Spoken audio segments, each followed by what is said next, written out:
Hai teman-teman semua, kenalin nama aku Anissa. Nah, kali ini kita bakal ngebahas mengenai stunting. Kalian tahu nggak sih stunting itu apa? Nah, ikutin terus yuk kita sampai akhir. Sampai lupa nih, ternyata di sini aku nggak sendirian loh. Aku bareng sama teman-teman aku, ada 2 orang. Yuk kenalan. Halo semua, kenalin nama aku Fiona. Nama aku Galuh. Yuk ikutin kita terus sampai akhir. Dadah! Apa itu stunting? Nggak tahu stunting itu apa. Perkembangan fisik merupakan hak dari setiap anak. Namun, tidak semua anak mendapatkan hak tersebut.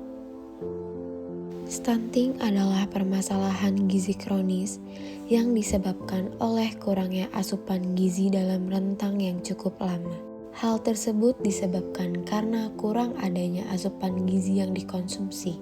Permasalahan stunting terjadi mulai dari dalam kandungan dan baru akan terlihat ketika anak sudah menginjak usia 2 tahun. Selain pertumbuhan terhambat, stunting juga kerap kali dikaitkan dengan penyebab perkembangan otak yang tidak maksimal. Hal ini dapat mempengaruhi kemampuan mental dan kemampuan belajar yang tidak maksimal.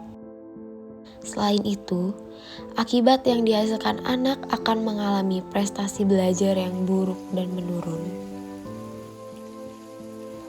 Lantas, bagaimana stunting itu dapat terjadi? Stunting dapat terjadi akibat kekurangan gizi, terutama pada saat 1000 HPK. Pemenuhan gizi dan pelayanan kesehatan pada ibu hamil perlu mendapat perhatian khusus untuk mencegah terjadinya stunting. Stunting akan berpengaruh terhadap tingkat kecerdasan anak dan status kesehatan pada saat dewasa. Akibat kekurangan gizi pada 1000 HPK bersifat permanen dan sulit untuk diperbaiki.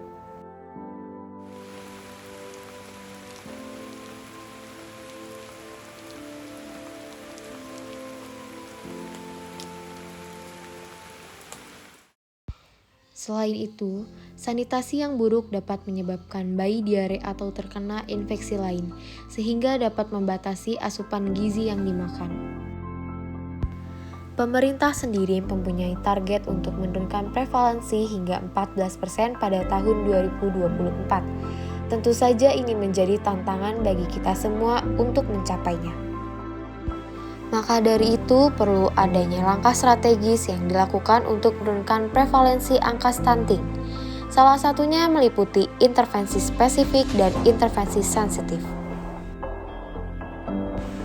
Intervensi yang dapat dilakukan dan perlu adanya peningkatan edukasi seperti pentingnya pemberian TTD bagi ibu hamil dan remaja, konseling PMBA dan ASI eksklusif, pemberian makanan tambahan, penata laksanaan gizi buruk, dan pemantauan serta promosi pertumbuhan pada anak. Sedangkan intervensi sensitif yang dapat dilakukan untuk menurunkan prevalensi angka stunting yaitu adanya sanitasi yang baik, jaminan kesehatan nasional, dan fortifikasi pangan. Lalu, siapa yang harus bertanggung jawab? Penanggulangan stunting menjadi tanggung jawab kita bersama. Tidak hanya pemerintah, tetapi juga setiap keluarga Indonesia. Karena stunting dalam jangka panjang berdampak buruk tidak hanya terhadap tumbuh kembang pada anak, tetapi juga terhadap perkembangan emosi yang berakibat pada kerugian ekonomi. Stop generasi stunting di Indonesia.